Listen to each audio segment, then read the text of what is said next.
Hello everyone, and welcome to another video. This is John with John Monarchic Fine Art. That's Raphael with He's Gonna Scream Throughout the Whole Video. And today is Sunday.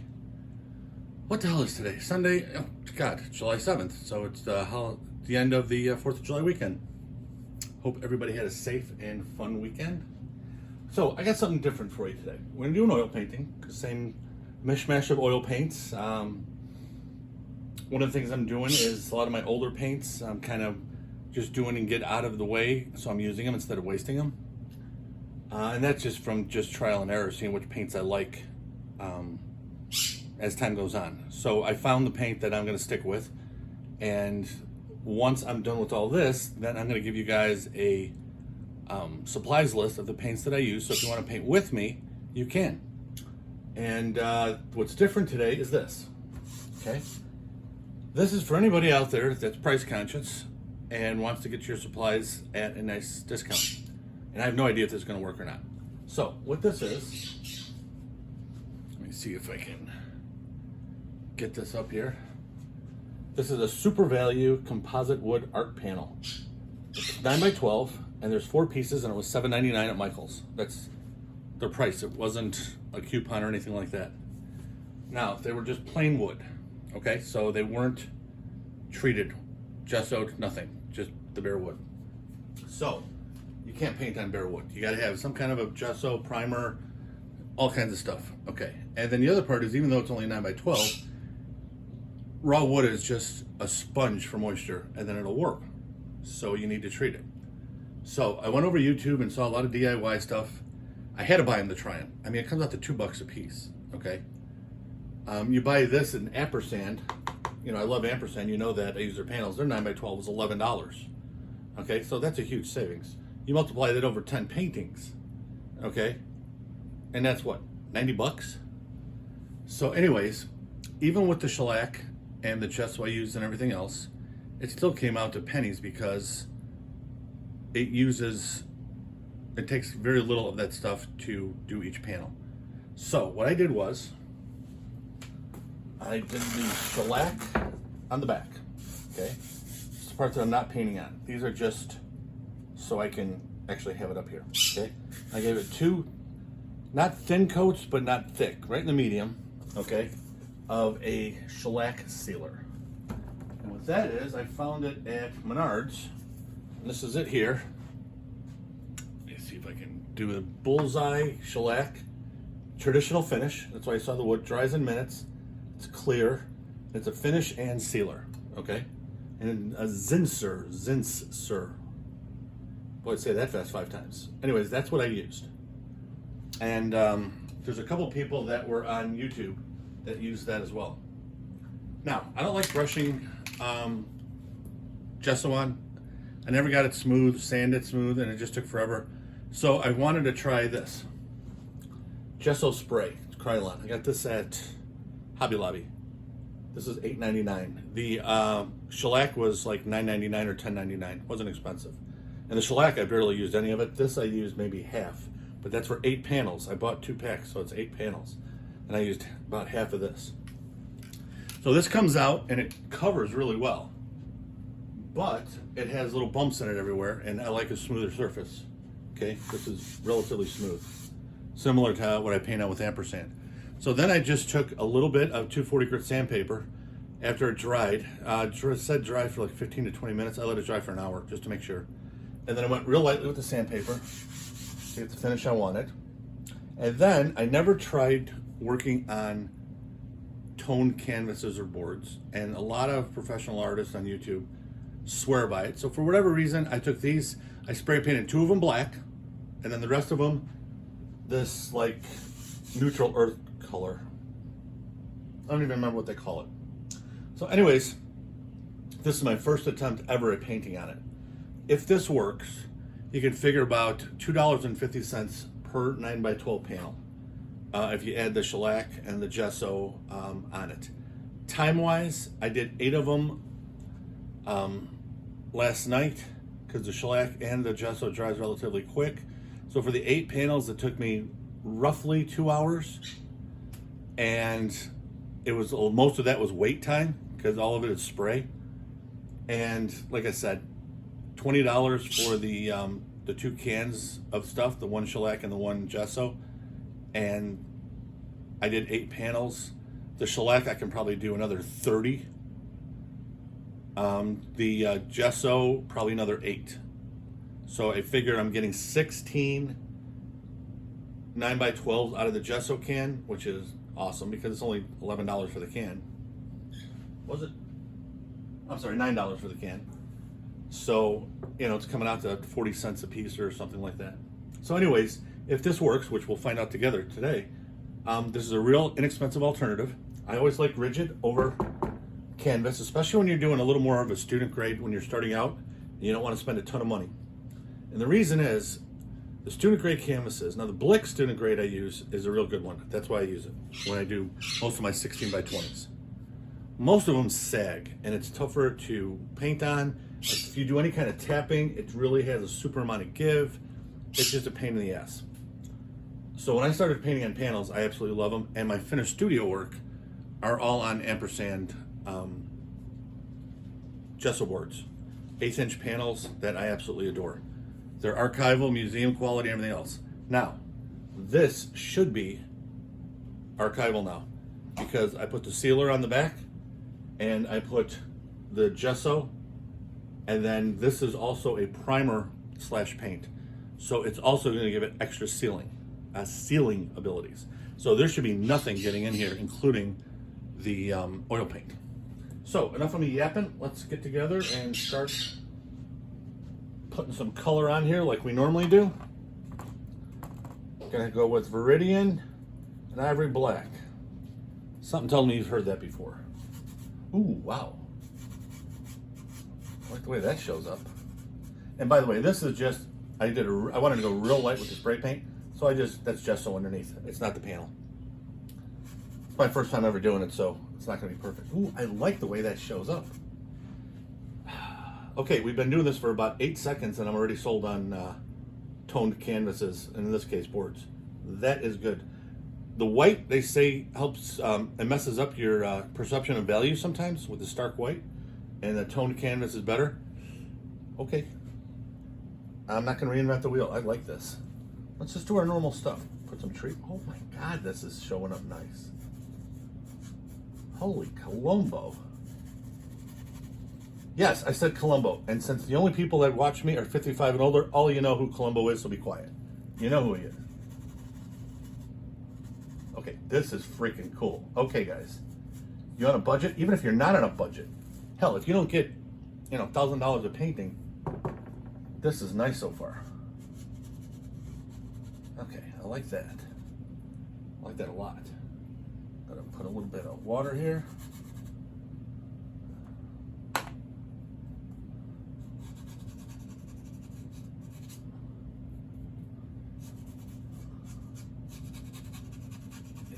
A little bit more on the green side here. I have no idea what I'm doing here with this panel. I'm just doing my regular stuff and see what happens. Okay, you know what I'm going to do?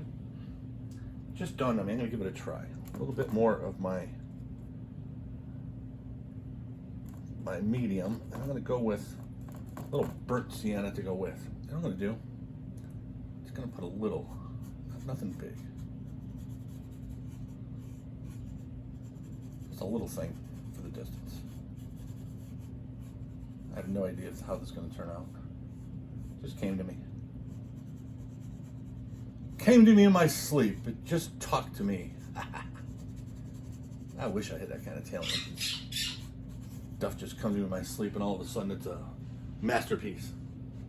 Okay, so I'll wipe off my brush.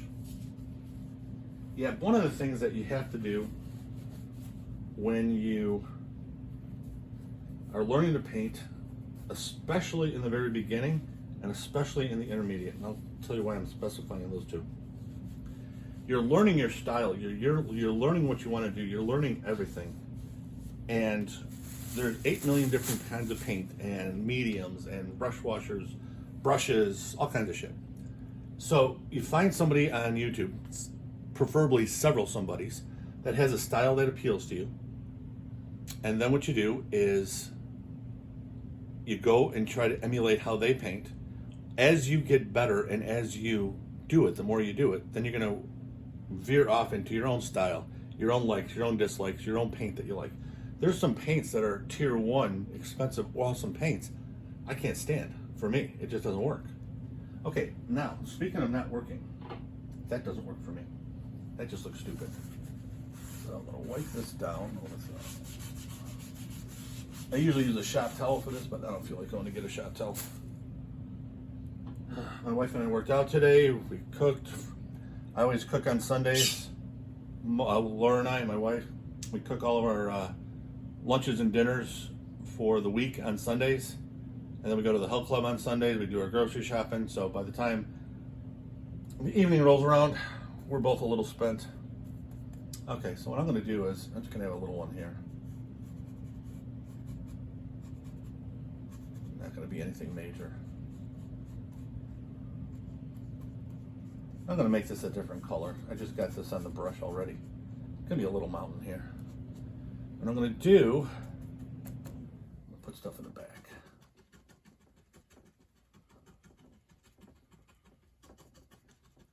There we go. I'm just going to tap the hell out of this. Now, I like background trees when you got little hills. I mean, if this is a huge, Mount Everest, obviously you're not going to see behind it. But I like painting the smaller stuff. I mean, I'm from the Midwest, Chicago area. Everest I've only seen in pictures, and the Rocky Mountains I've seen once in my life up close. Did go to Glacier National Park on that trip, and it was absolutely gorgeous. That was probably before I met my wife, and Laura and I have been together 27 years. So it was probably 29 years ago I did it. My brother and I went together. That was a fun trip. There we go. Now, you notice how I was patting down, and now I'm doing this again? Just muscle memory. My muscles were getting tired of one thing, so I'm doing another. Nothing special. But I am going to make these more like fir and pine trees. And these I'm going to leave as distant deciduous trees, and I might put something in the front. Not sure where my water's going to be. I'm thinking land there and then water starting here. I want a little bit of land in front of it. Now, nobody can see my little hill here, so I'm going to get some burnt sienna and black. Now that I got the background trees in, I'll get a color here that you can see. There we go. I'm not going to make this real big. This isn't a focal point.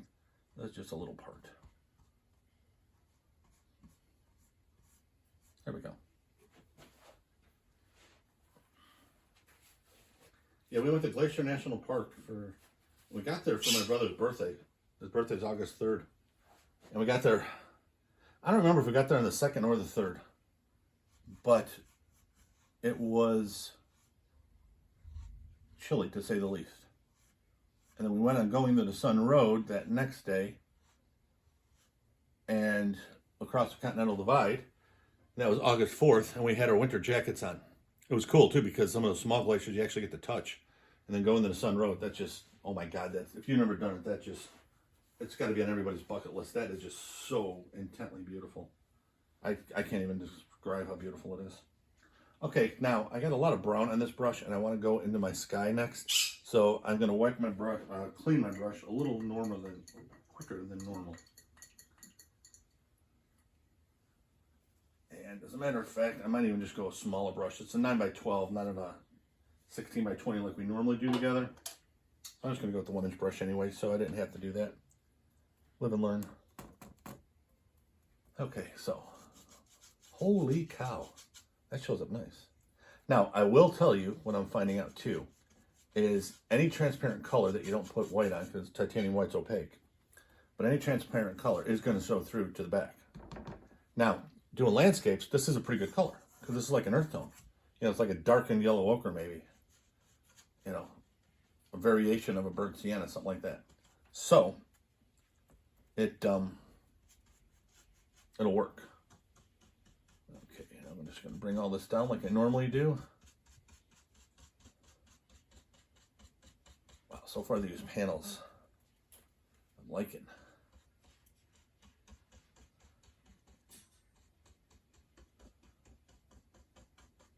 There we go. Now, I'm going to do a new product one next week too, but it's a product I'm actually getting today. And it's a new brush set. What I wanted to do is, I love my Rosemary & Co brushes. Okay, that's these. Okay, they're beautiful. Handmade in England. They're very inexpensive. And I love them. But when I do smaller paintings, I do a lot of 5x7, 6x8s like that. I like the short handle. And I love bristle brushes. I don't like the synthetic as much. So what I do is, I look everywhere. Hobby Lobby, Michael's, Blick, everywhere. Finding short handle bristle brushes is almost impossible. I found a set with the case on Amazon for 13 bucks, 15 with tax and all that other stuff. Excuse me. So I'm going to demo them on a 9x12 panel, probably for our next one before we get back into 16x20s. And I'll let you know what I think of it. You know, a lot of times cheap brushes are not a bad thing. These gesso brushes, you know, are cheap brushes that I use, and I absolutely love them. Okay.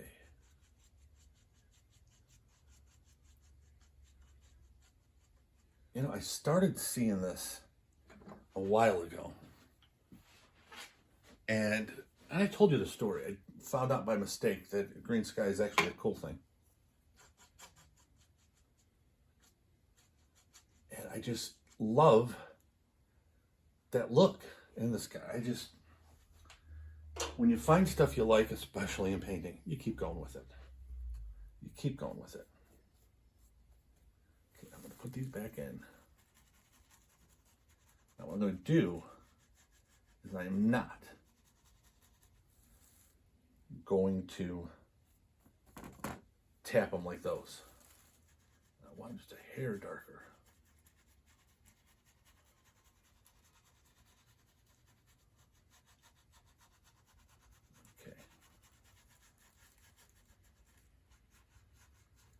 Different heights. There we go. You know, I might do that here too.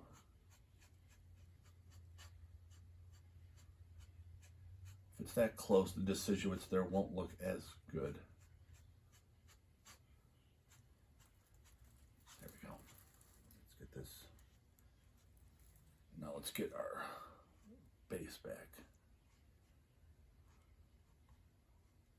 There we go. Let me step back and see how that looks. Yep, I can deal with that. I like that a lot, actually.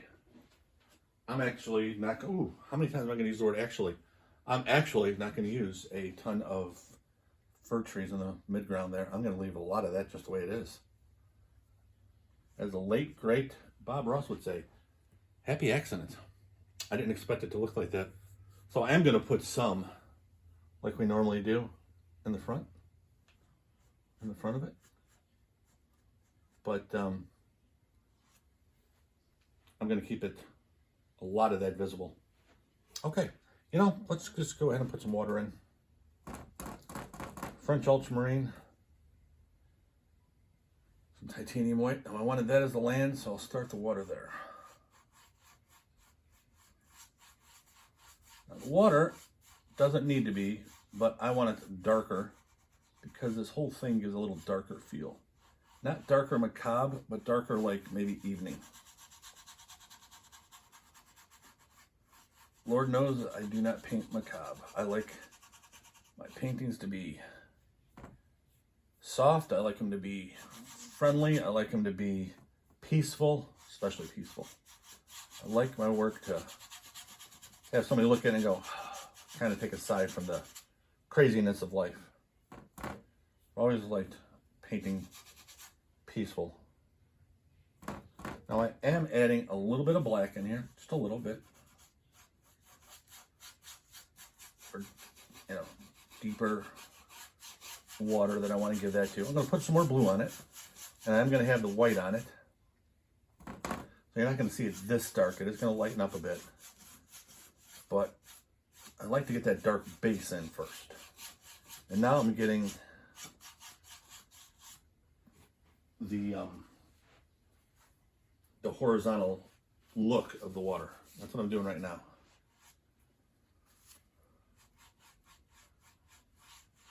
There we go. I'll use the brush this way. Doggone it. I love these gesso brushes, but man, they lose their bristles. Now, granted, I abuse them, so I'm not going to blame them entirely. Okay. See how we're looking. Yeah, that's looking good, actually. I am going to lighten it up. Highlights here. I'll have some brighter flowers here. So I am going to have a contrast to this. The fir trees I put down, that's also going to get lightened up a little bit with the yellow that I put on there. So it is going to look good. It's not going to be as dark. Okay, so burnt sienna, ivory black. Let's put in the land.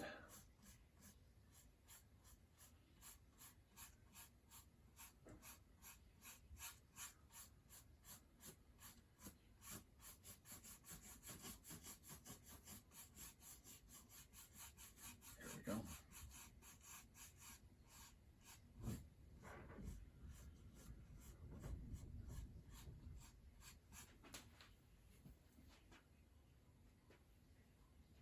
Okay. There we go. Okay, so normally you say, I can't wait to get that white covered up. And since we didn't start with white, we started with something else. But I like this. I have no idea what it's going to look like after it dries. This paint that I'm using is going to take, with the thickness I'm going to end up with, 5 to 6 days to dry. So I'll see then how it dries on this panel. If there's any kind of weird stuff, any kind of a chemical reaction.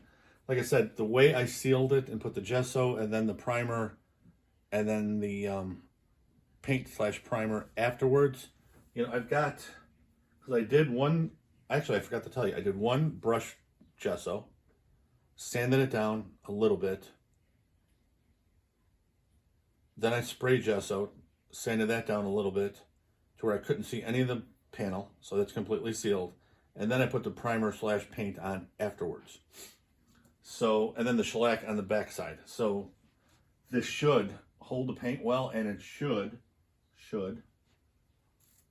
react well to this. Okay. So the next thing I'm going to do, just going to make it nice and simple. Where is my dagger? Okay. Just straight yellow ochre.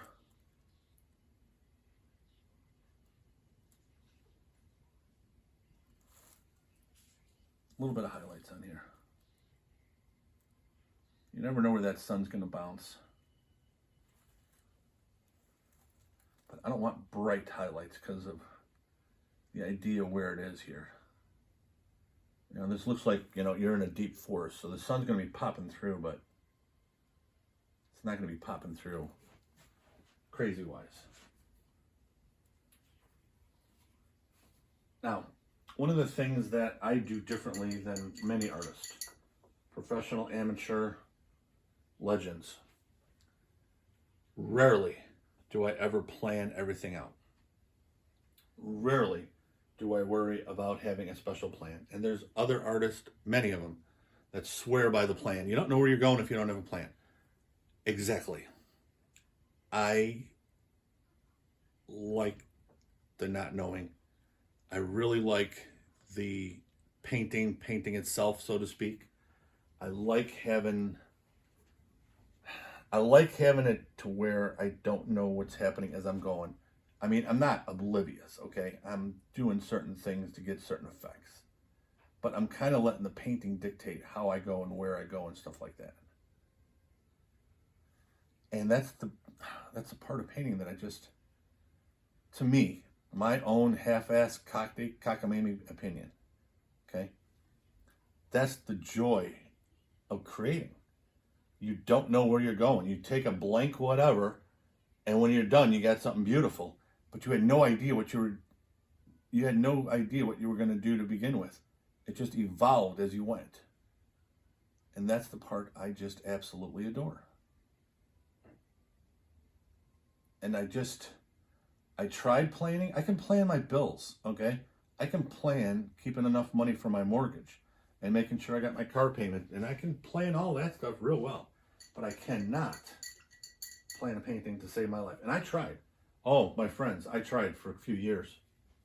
And it was a freaking train wreck. It was just terrible. And finally I just said the hell with it. And it stopped. Okay, now I'm going to use this to kind of diffuse a little bit.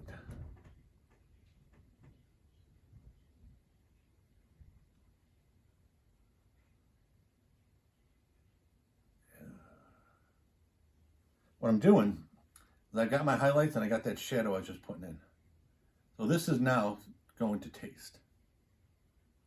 I told you before, you don't know what's going to happen with light when you're in a forest like that. Oh, that's not looking bad at all. So what I'm doing here is I'm giving myself a bunch of light and midtones. And in a second, I'm going to lay in some darks.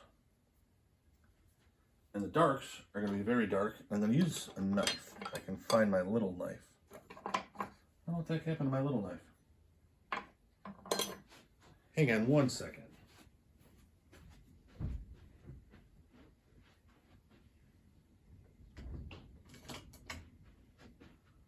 Okay, I lost my little knife. That's not good. I'm usually pretty organized. Okay, so let me find another one. I'll use this one. Okay, so I'm going to use black, which in this case, remember, it's ivory black, and a little bit of French ultramarine.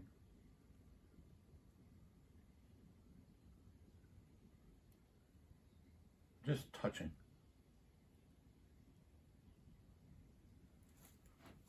Okay. I'm going to wipe this off. Going to get the fan brush back out. I'm just going to diffuse this a little bit. Just touching and wipe, slightly bringing it down. So touching and slightly moving down. This will give it a nice molded shaped look. I'll put it wherever I think I need some more shadow. There we go. Let's see how that looks. Okay, I can deal with that. Now we're going to have some stuff in front of it, but I wanted to have a general idea of what's going on. All of a sudden the wind just started picking up out there. I heard a couple of things and I'm like, hey, what the hell's going on? It was hot today, but not crazy hot. I mean, it's like 86, a little humid, so that's nothing. I mean, it's July, for crying out loud. It's supposed to be in the Midwest. It's not like it was 98 degrees. Okay, so I think at this point in time, I'm going to put in those fir trees. So, Viridian and ivory black. Just going to touch. Okay, a little bit more Viridian, John.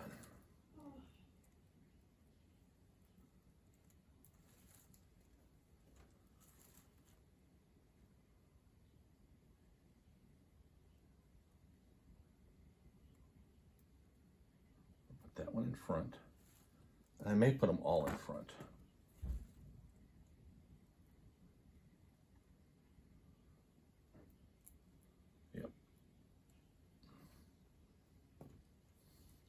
This one in the back.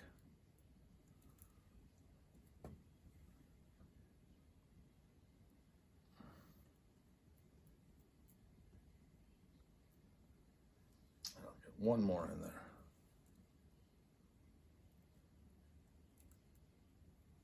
There we go. Okay, I like the way that looks.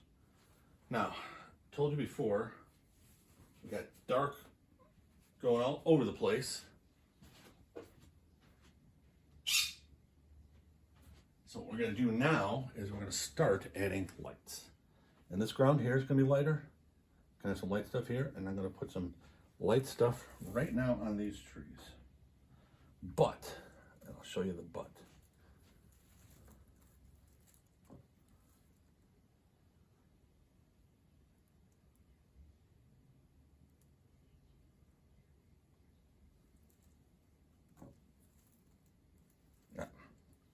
Whenever you see big wad of stuff on your brush, before you go hitting it on your painting surface, just tap it off on your palette.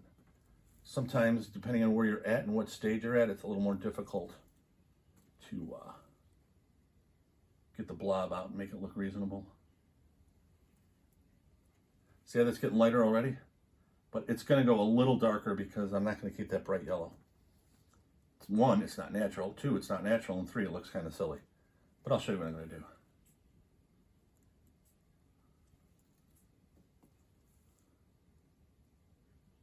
And basically, what I like to do, I love making videos, helping people answer the questions that they have about oil painting that I had and couldn't get answers to. Basically, I'm trying to do for you what I had a tough time finding on my own. And the funny thing is, there's a ton of YouTube videos out there, and there's so many, oh my God, talented artists. But if they don't do a similar style that you're liking and that you want to emulate or whatever, it's hard. And that's the thing about when you sell your paintings too. You got to find people that look at it and go, wow, instead of the guys that look at it and go, oh, that's nice, and just keep on walking. You know, that's just part of the deal when you're painting. You know, some of you may want to do that and sell them. Others, you know, a lot of you may not. You just want to do it for fun. If you want to do it for fun, then everywhere you can find to save money, save money. Like I said, if these panels hold it and don't deteriorate, then this is a great deal. You definitely got to give them a try. If they do deteriorate, I'll let you know. Okay, so I'm going to take a clean fan brush and I'm going to take, okay, remember how I took the little highlight, the shadow here, and I just touched, and we do the same thing on both sides.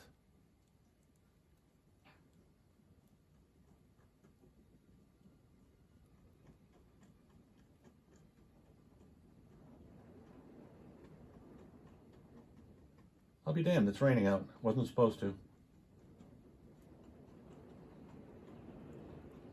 And I'm not done yet after I'm doing this.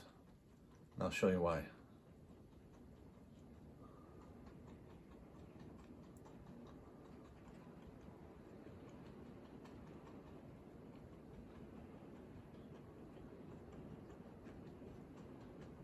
Okay, so now what we do, wipe off the brush. Holy cow. That's really coming down. Now what we're going to do is give it a little bit of a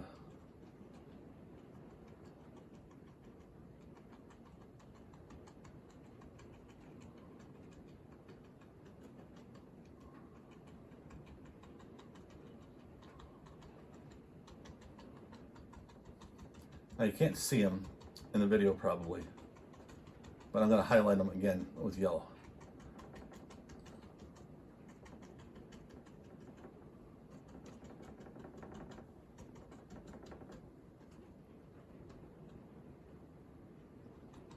There we go.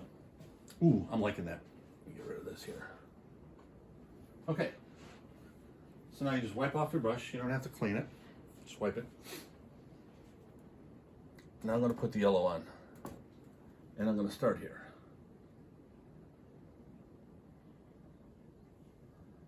That's it.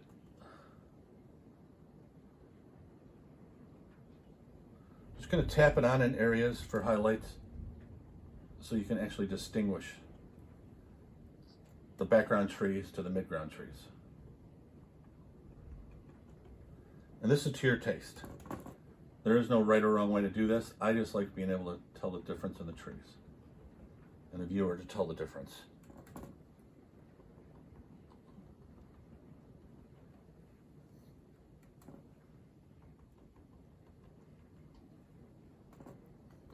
And since these are so clumped together, and I did do something that I said I wasn't going to do, and it just happened. I got rid of too much of my background trees that I really liked. That happens though. You can still see a lot of it. Maybe not in the video, but you can see a lot of it here. I mean, boom, boom, boom, boom. You can see a ton of it still. Okay, so that's how the trees are. Let's see how those look from a distance. Yeah, that'll work. Now, while I got the yellow going, and this is lemon yellow, by the way. Brighten up the land just a little bit. There we go.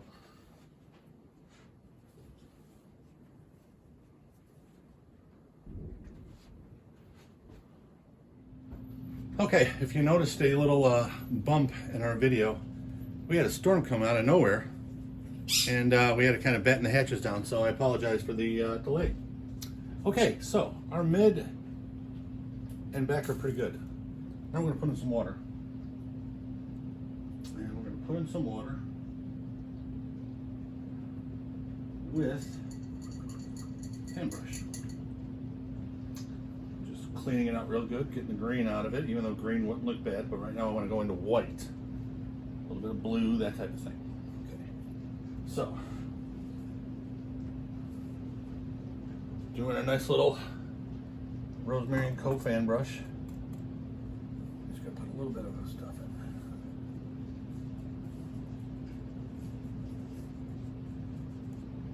Yeah, just gonna kind of scrub in stuff.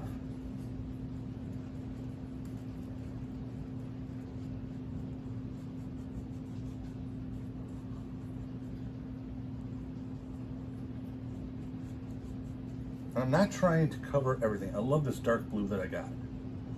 So I'm just going to use this like this. But I need to have a definition where everything is at. Okay, so what I'm going to do now, I'm just going to wipe it off. I'm not going to clean it off because I don't like the way that looks. But that, I knew it wouldn't look good. What I want to do now is add my blue to it. Again, we're using French Ultramarine. I'm going to use just a hair of my medium just to make it run a little bit better. I'm not gonna, it's almost like a glaze I'm putting on, except the glaze you usually put on when it's really dry, but it's a real thin French Ultramarine right now. Okay, because I'm using the medium. And the reason why is I don't want it to overpower and take over the white. I just want it to kind of blend it in. If that makes any sense to you. I want it to, actually, glazing is probably the best. Now, yeah, when you glaze, you're glazing over something that's already touch dry. So this isn't technically a glaze, but it has the characteristics of it. There we go. Put a little bit more right at the beginning. Better than that, John.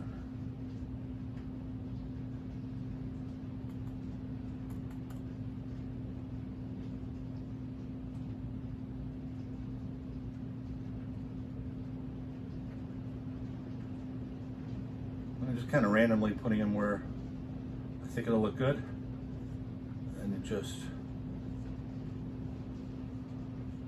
diffuse.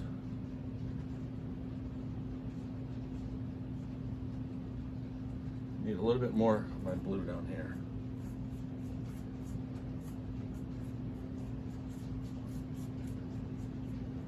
Let me back up and see how that looks. Okay, I could definitely deal with that. You know, I don't know the long-term consequences of these boards. If you're a hobby painter, just learning and stuff like that, it's irrelevant for you. You don't have to worry about it. I'm not going to put these up for sale until I have them for at least a month, a couple months, somewhere in that area, to see how it reacts. If anything starts peeling anywhere, it shouldn't. Like I said, I took care into doing it what I think is correct and what I've learned and looked up on DIY stuff for painting panels specifically. For oils on YouTube, so I should have a really good base.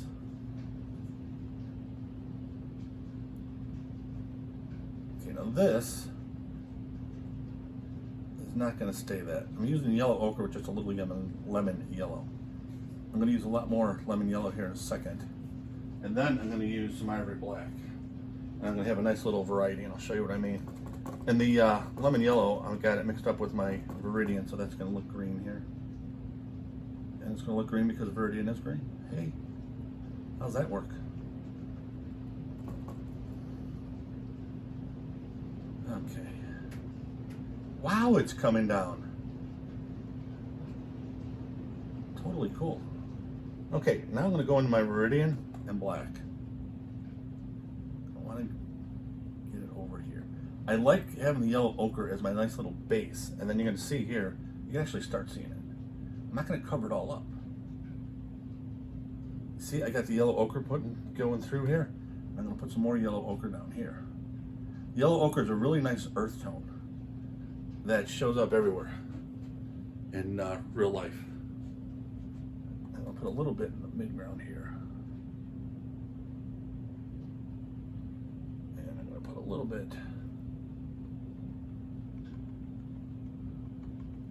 There we go. Okay.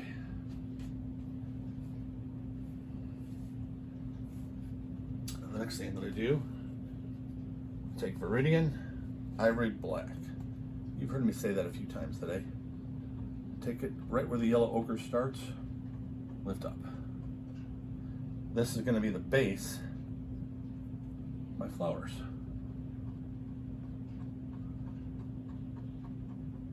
There we go. Now I'm going to do the same thing, and that's going to be grasses. I'm going to put a few flowers in there too.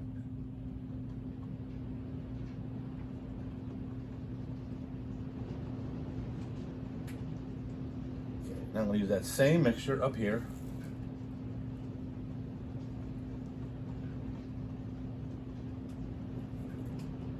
Just get it to where, like I said before, if you use it one place, you got to use it somewhere else.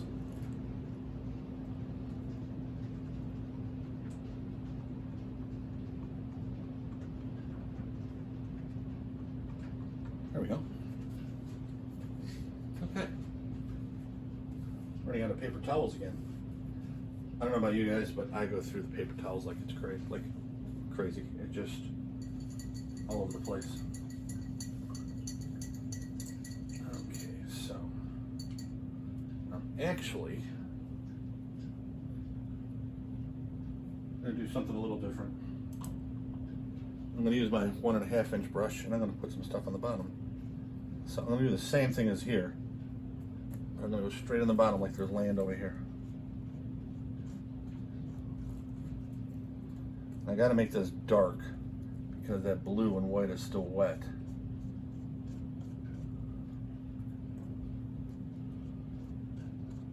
Looks like there's just a small little channel coming over here.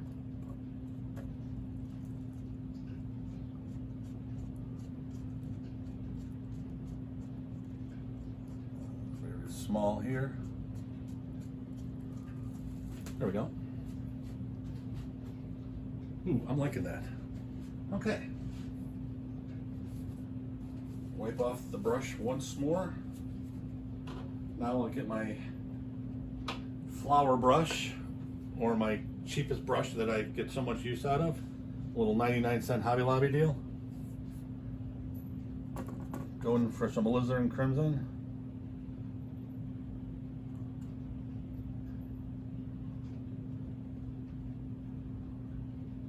I'm not going to cover everything. I'm going to be a little more sparingly than I usually am. I don't know. I don't have that feel here where I need a ton of it. That's it. And then I'm going to add the yellow, but I got to get another squirt out of the tube. So where's my yellow? There it is.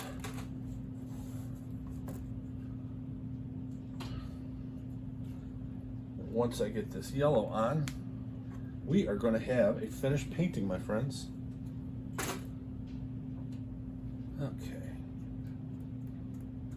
I just love lemon yellow and alizarin crimson. Makes such a pretty orange.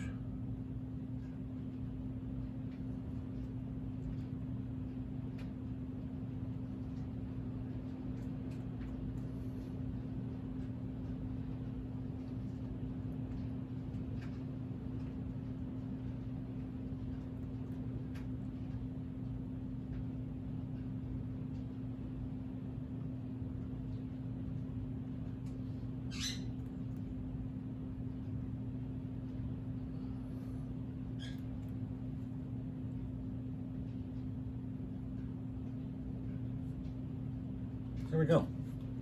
Okay, I believe we have a finished painting now.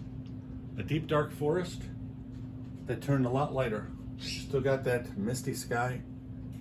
You can barely see the little rocks here, but that's okay. I still see some of the background trees. I'm going to use this painting as an example. The background trees and the rocks here were never my focal point.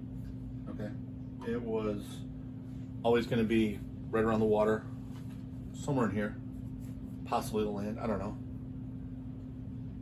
But I didn't have one in mind, but I knew it wasn't going to be that. However, I didn't intend on having it not pronounced. I really expected, and that's why I took so much time doing the highlights and shadows. If I would have known I was going to do this, I never would have bothered. I just would have put it in, put a couple highlights, and don't even worry about the shadows. Same thing with the back. I took a lot of time to make sure it was right and everything else because I figured I was going to have that a lot more. As I was putting in the trees for the front of it, it got away from me. Sometimes good, sometimes bad. I like the way the painting turned out. I would have liked if I would have had a few less trees over here so I can see this rock formation a little bit better, and maybe a third of these trees out, the front ones, so I can see the back. Overall, I like the composition. But this is one of the times where when you kind of let your inner artist go and you try to put your own 2 cents in, I was kind of fighting it as I was going, and I come up with something that, yeah, I like it, but it's not where it should have been. If I would just kept me out of it and let the inner artist take over, there would have been a third less trees, you would have seen this more, it would have been a little bit more of an interesting composition. As it is, like I said, I like it. It's definitely something that, I'm not ashamed of, but when you are fighting your inner artist, you're going to lose.